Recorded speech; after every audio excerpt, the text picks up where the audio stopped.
Welcome back to the channel, everyone. Today we'll be talking about 5 dive watches. All of these 5 watches get automatic movements. All of them get synthetic sapphire crystal, screw-in crowns, screw-down case backs, and most importantly, they're super budget. They all cost under $100. Now, the links to the listings will be in the description below the video, so do check them out if you're after some sharp prices. And now, let's dive in.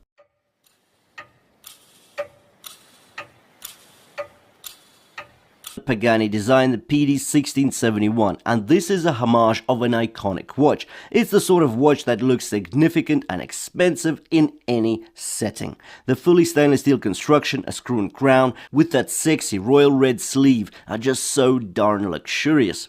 Mind you, this watch costs just $60. The watch also features synthetic sapphire crystal, a polished black ceramic bezel insert in a 120-click bezel. It gets 100 meters of water resistance, and it's powered by Seiko NH35, a self-winding automatic movement with 42 hours of power reserve.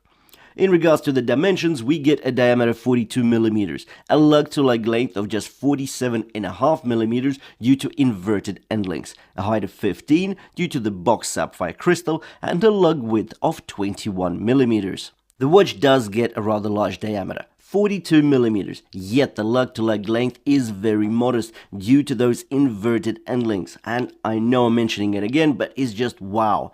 Such a significant piece, and yet it looks perfectly fine on my 6.5-inch wrist due to those inverted end links. The 3-link stainless steel bracelet is another strong point for the watch. Held together by screw pins, it has decent tolerances and a formidable signed double pusher clasp with 3 micro adjustments. Another Pagani design. This is a Panny Boy homage. The PD1767 is more assertive and sporty rather than the elegant pieces we've had before. The wide stance of the squarish case design with the U-shaped midsection, prominent and bold, the side flank is inscripted with the brand name, and the result is very interesting indeed. The 120-click unidirectional steel bezel is decorated with 9 embossed steel pips and 3 loomed pips. The diver-styled circular hour indices are an interesting look on a square frame within a circular dial. Notice the small seconds dial at 9 o'clock, once more making this piece much more thrilling than the usual look. Although my favorite feature is the power reserve dial at 3 o'clock. The watch offers sapphire crystal, 200 meters of water resistance by way of a screw-in crown and a screw-down exhibition case back. We have the green Welli Merc, once more an original design that is breathtakingly original. It gets a Seiko NH35 automatic movement, features a textured coarse and grainy dial with orange highlights on the rehaut and the seconds pointer. The dial actually fades to a darker shade at the rehaut, making a more focused and balanced playing field. The date complication, sapphire crystal, and a 316L stainless steel case and bracelet make for a unique and robust daily wearer watch. The chili blue luminosity is strong and long-lasting and actually looks great against the green backdrop of the watch. With regards to the dimensions, we get a diameter of 42 millimeters, a lug-to-lug length of 51 millimeters, a height of 12.5, a lug width of 20 millimeters at the lugs, and tapering down to 18 at the clasp. The weight here is 165 grams. This Merc gets an exhibition case back, 200 meters of water resistance, warranted by a screw-in crown, and a helium escape valve. And the C8232.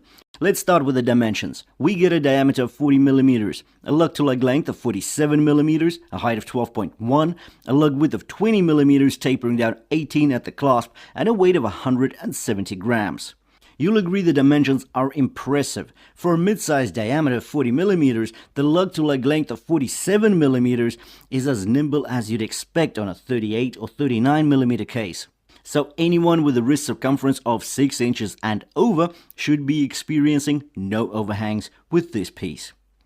There are several dial variations, the black with a ruby red seconds pointer, a navy blue with a bright orange pointer, or the ivory white with the turquoise pointer we have in front of us. The dial is perfectly symmetrical and balanced. The frame date window at 6 o'clock keeps distractions to a minimum. We get 100 meters water resistance with this watch, and it's warranted by a signed screw-in crown as well as a screw-down case back. The dial is topped with sapphire crystal, and of course the 120 click black ceramic bezel is polished to a stark glossy black. And this is another Cadisen, the DIVER C8232. This DIVER associates with the bad boy image, well, in my eyes. The dimensions are a diameter of 40mm, a lug to lug length of 46.5, a height of 12.3, and a lug width of 20mm. It does not taper. The matte black ceramic bezel insert is wide, set into a tall and mean-looking steel unidirectional bezel. Check out those wide rectangular threadings. The grooves are deep and notchy, almost brutal by appearance, yet so convenient for controlled rotation. The rotation is more heavy than light, with consistent resistance throughout the rotation cycle.